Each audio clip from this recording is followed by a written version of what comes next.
Source material bonus content. What is going on, everybody? I thought I'd just drop a real quick bonus episode following up Chris Armstrong, Evan Bevins, and myself talking the new Fantastic Four, 3 issues of Fantastic Four, 347, 348, and 349 that dropped in 1990 with a what if that Evan had mentioned. It's actually What If Volume 2, issue number 78. This was a comic that hit the shelves August 24th, 1995. It was written by Chuck Dixon, penciled by Enrique Alcatena, inked and colored by Tom Smith, and lettered by Steve Dutro. So Evan mentioned this What If. He said he hadn't read it, and I thought, well, I want to check it out just to kind of see what happens, because it's real fresh in my mind. We just recorded the new FF episode a couple days ago, and I actually edited the episode this morning. So why not do this as a little bonus source material episode, solo style, where I want to kind of look through the book. I always love what if stories. So again, this is almost 5 years after that first get together of the new FF, Spider-Man, Grey Hulk, Wolverine, and Ghost Rider. We mentioned in the podcast about how much of a lasting effect this team had. Stories or allusions to this team had appeared throughout Marvel history after it had happened. So let's see what this What If by Chuck Dixon has in store for us.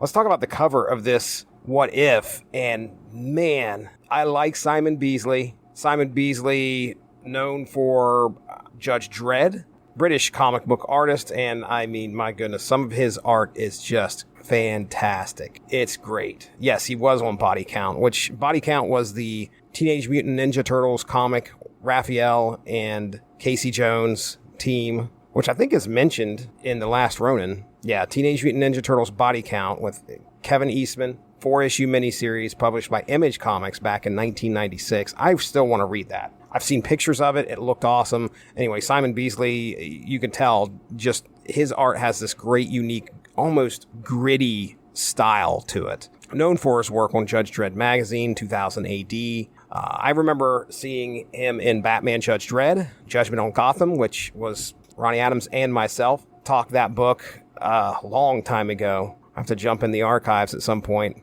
According to the wiki, yeah, in Marvel, he didn't really do a whole lot with Marvel. Incredible Hulk number 620, Halo graphic novel from 2006, X-Men Unlimited number 46 in 2003. So yeah, you'll know him mostly from his work on Judge Dredd. Just a tremendous talent. This cover, we have the Grey Hulk, which is what we got in the original comics from the original Fantastic Four, new FF comics there. Hunched over, ready, fist clenched, just ready to, teeth bared. Everybody has their teeth bared, including Ghost Rider, which, well, I guess he doesn't have any lips. He's just a skull. But anyway, the Hulk looks mean. Wolverine in his classic brown and yellow. Love it. Then Spider-Man, who's in his classic red and blues.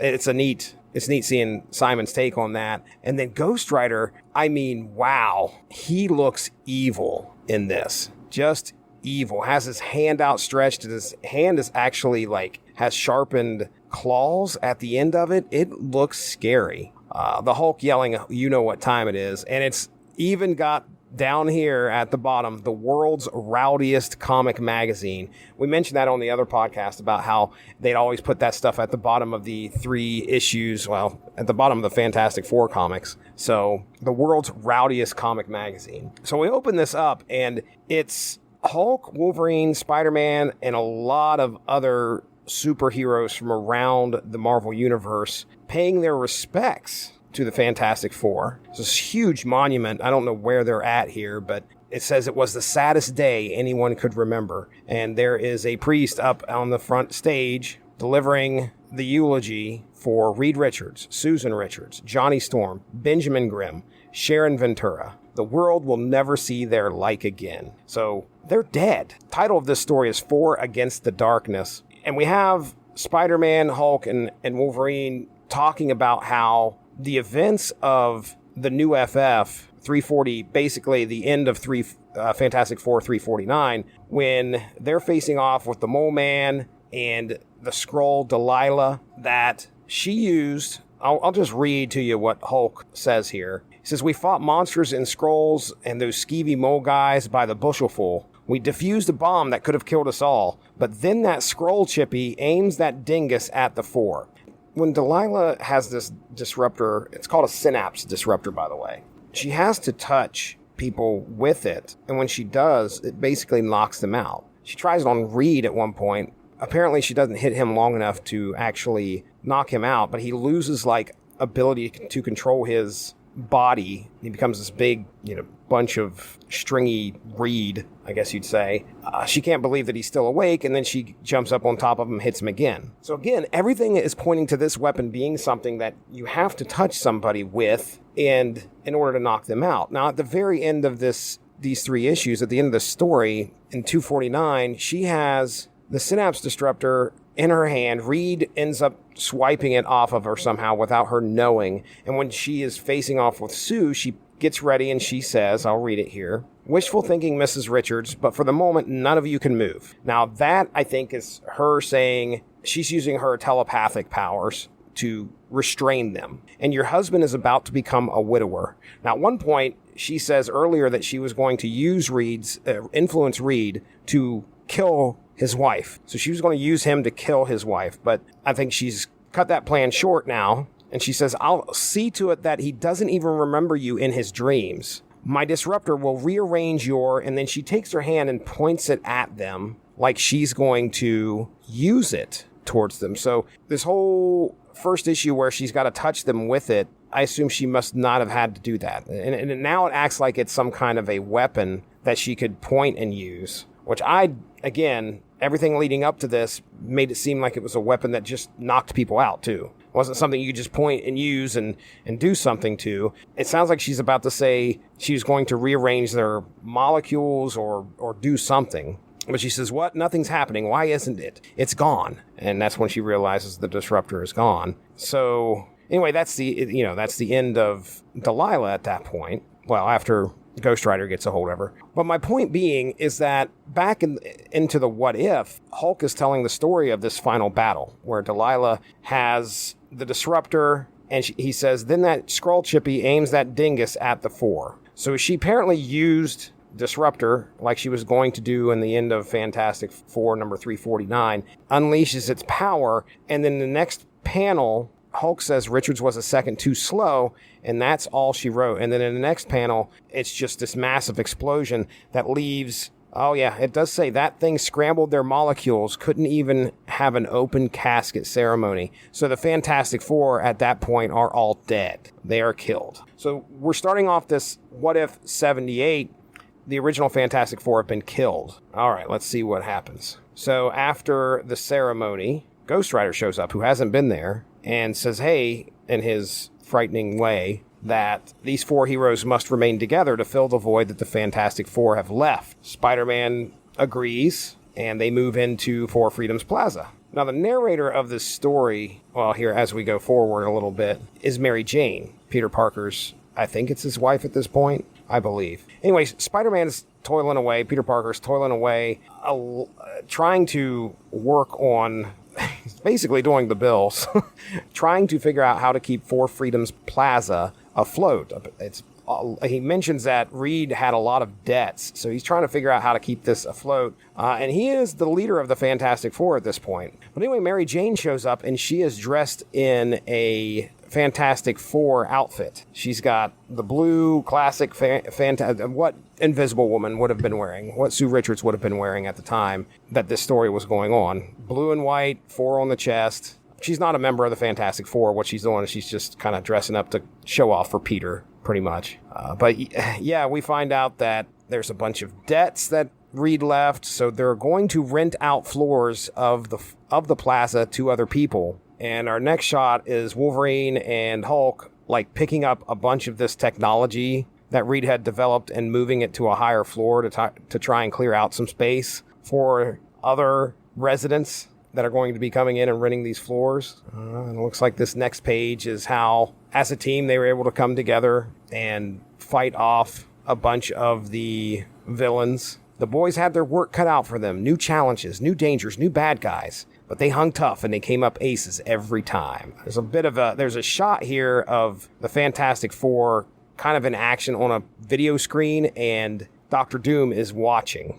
This is a great part. So the Sinister Six show up. They're in an alleyway somewhere. They've got Spider-Man cornered, and they're like, what do you think you're going to do? It's all 6 of us against you. And he's like, well, I've got to call in some help. And of course, there's the new FF, Hulk, Wolverine, Ghost Rider, all fighting against the Sinister Six. They handle them pretty easily. Then it looks like Mary Jane, who is still in this Fantastic Four outfit, is heading down to a vault of some time. She's looking for Herbie, the robot. Oh yeah, one of the things that they were talking about is how Bruce Banner helps out during the day while the Hulk helps out at night. So Bruce Banner, this brilliant scientific mind, is actually kind of trying to pick up on some of this technology that Reed was doing. You don't see Bruce, I think, at all in this book, but it's mentioned that he is there. So anyway, Mary Jane makes her way down to this one vault. She sees Herbie, who is laying on the ground fried, and there's this unknown villains talking to each other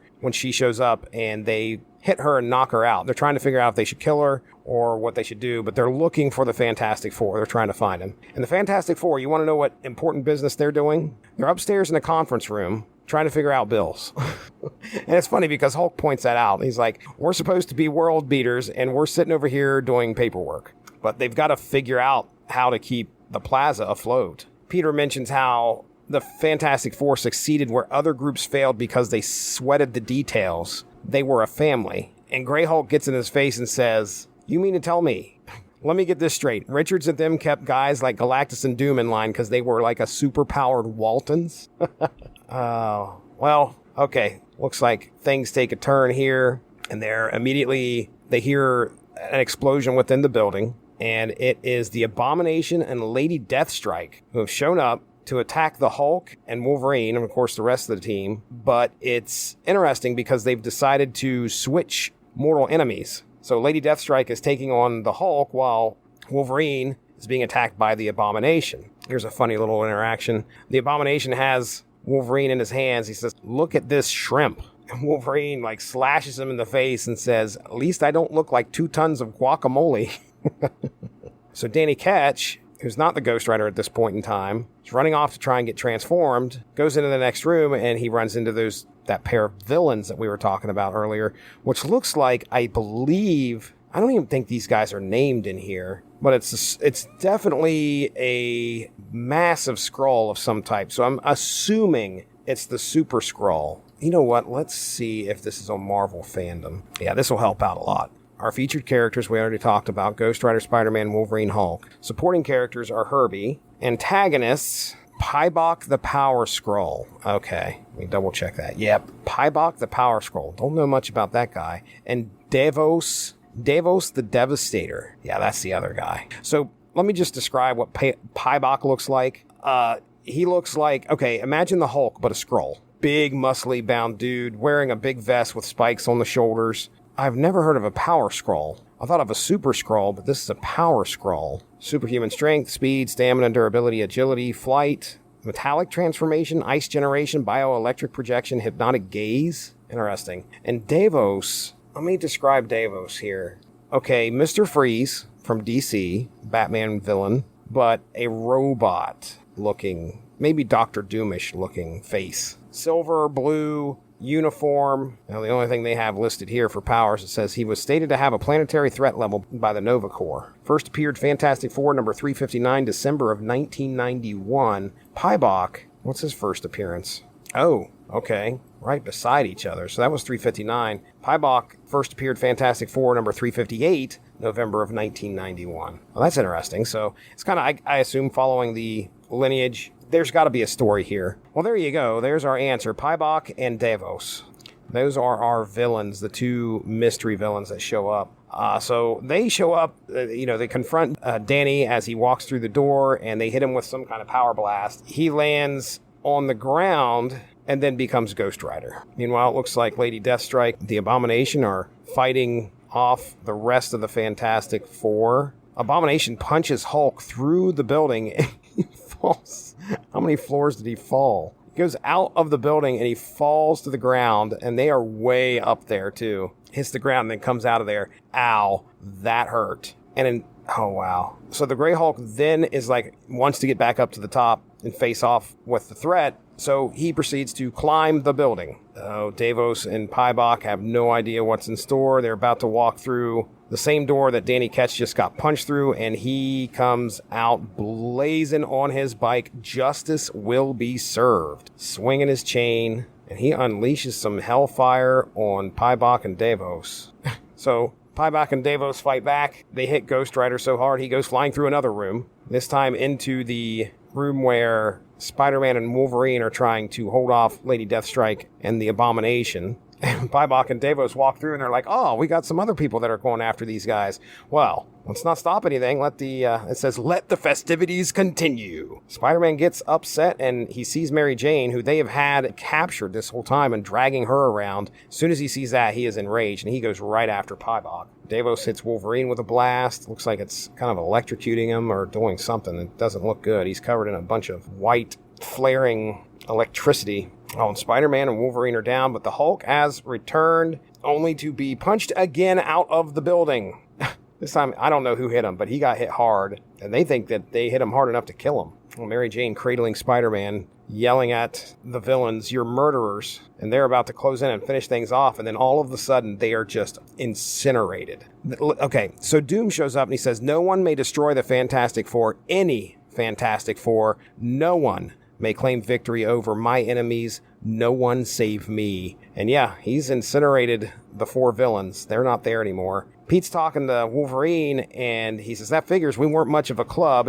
It took Doom to save us. Wolverine says, don't beat yourself up over it, kid. There can only be one Fantastic Four, and we ain't it. Anyone seen Banner? And there's a crater. I don't know where this is at. I'm sure it's at least 2 blocks from the building. And the Hulk says, oh, that hurt. So the Hulk is still alive. On our final page, I'll read this to you. Mary Jane is making a diary entry, and she says, so that was the end of the coolest apartment I'd ever lived in. So she's talking about Four Freedoms Plaza. Four Freedoms Plaza was demolished. A year later, they put up a hotel in its place, and everyone went their separate ways. Peter says that maybe they weren't cut out to save the world, at least not as a team. Well, he's the big hero in my story, and he always will be. So there you have it. What if the new Fantastic Four against the darkness? So all in all, it sounds like as a team, they were successful up to a point, and then when they got their butts handed to them, they decided to call it quits shortly afterwards. There you go. That was What If 78. I hope you had a chance to listen to Chris Armstrong, Evan Bevins, and myself discuss the new FF in Fantastic Four issues 347, 348, and 349. And I hope this shines a little bit of light on one of the alternate adventures of that team. This is Jesse Starcher. I'll be talking to you soon. Have a good one. Bye-bye. Thank you all for joining us. Make sure to give that Rattlich in Broadcasting Facebook page a like to stay up on top of all the great podcasts we have to offer. We are at home on Spreaker, but you can also find us on iTunes, Stitcher, TuneIn Radio, and recently we have hit the air on Spotify. Find your favorite podcast platform and type in RADULICH to subscribe for some great content. If you enjoyed this show, please feel free to share and spread the word, and as always, we appreciate any feedback and look forward to entertaining you again soon.